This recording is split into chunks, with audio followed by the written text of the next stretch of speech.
नियम इंसान के लिए बने हैं या इंसान नियमों के लिए बना है? आखिर नियमों की रचना किसके लिए की गई थी? आज मैं आपके सामने एक ऐसे विषय पर बात करने के लिए खड़ा हूँ जो हमारे समाज की प्राथमिकताओं, व्यवस्था की संवेदनशीलता और इंसानियत के वजूद पर एक बहुत बड़ा प्रश्न चिन्ह खड़ा करता है। अभी हाल ही में हमारे सामने एक दृश्य उभर कर आया जो हमारे पूरे सिस्टम की रूह को झकझोर कर रख देती है। एक तरफ सड़क पर खाकी वर्दी पहने हमारे सुरक्षाकर्मी मुस्तैदी से गाड़ियों को रोक रोक कर चालान काटने में व्यस्त हैं। कागजों पर पेन चल रहे हैं, रसीदें काटी जा रही हैं और ठीक उसी समय दूसरे किनारे पर एक बुजुर्ग व्यक्ति बीमारी के हालात में बेबसी से तड़प रहा है। उसकी आंखें मदद की भीख मांग रही हैं, लेकिन व्यवस्था की आंखें सिर्फ नियमों की किताबों पर टिकी हैं। यह राजस्थान का एक मामला है जिसमें एक व्यक्ति अपने बुजुर्ग पिता को बाइक से लेके जा रहा था। गाड़ी को इतनी देर तक रोका गया कि उसके पिता की स्थिति इतनी नाजुक हो गई कि उनको बहुत मुश्किल से बचाया जा सका।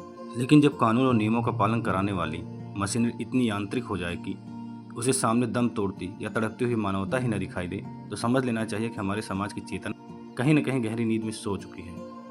सोचिए, उस बुजुर्ग व्यक्ति की जगह यदि हमारे अपने परिवार का कोई सदस्य होता, तो क्या हम केवल नियमों का हवाला देकर आगे बढ़ जाते? नहीं ना। जब कोई प्रशासनिक अधिकारी या पुलिसकर्मी अपनी ड्यूटी पर होता है, तो वह केवल एक सरकारी कर्मचारी नहीं होता है, बल्कि वह राज्य का चेहरा होता है।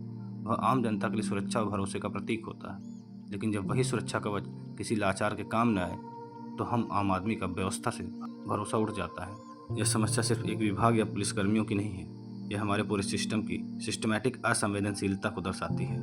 हम अक्सर देखते हैं कि एम्बुलेंस ट्रैफिक में फंसी रहती है और लोग तमाशा देखते हैं। दुर्घटना में घायल व्यक्ति सड़क पर तड़पता रहता है और लोग मदद करने के बजाय अपने फ़ोन से वीडियो बनाने में व्यस्त रहते हैं। और जब यही काम कानून के रखवाले करने लगे तो स्थिति और भी चिंताजनक हो जाती है। एक आदर्श समाज और एक कल्याणकारी राज्य की परिकल्पना तब तक अधूरी है जब तक हमारी ड्यूटी में सहानुभूति और मानवता का पहला स्थान नहीं है। पुलिस मैनुअल में भले ही चालान काटने की प्रक्रिया लिखी हो, लेकिन भारत संविधान और हमारी संस्कृति की आत्मा किसी तड़पते हुए बुजुर्ग को अस्पताल पहुंचाना, उसे तुरंत प्राथमिक उपचार दिलाना, किसी भी चालान या राजस्व इकट्ठा करने से करोड़ों गुना ज़्यादा महत्वपूर्ण और पुण्य का काम है। इनके लिए कुछ सुझाव मैं देना चाहूँगा। हमारे प्रशासनिक और पुलिस बल को केवल कानून की धाराएं न रटाई जाएं, बल्कि उन्हें संकट प्रबंधन और मानवीय मूल्यों की भी ट्रेनिंग दी जानी चाहिए। ड्यूटी पर तैनात हर अधिकारी को स्पष्ट होना चाहिए कि मानव जीवन की रक्षा करना दुनिया के हर नियम से ऊपर है। मैं बस यही कहना चाहूँगी, कानून अंधा हो सकता है, लेकिन कानून के रखवाले और समाज के लोग अंधे नहीं हो सकते।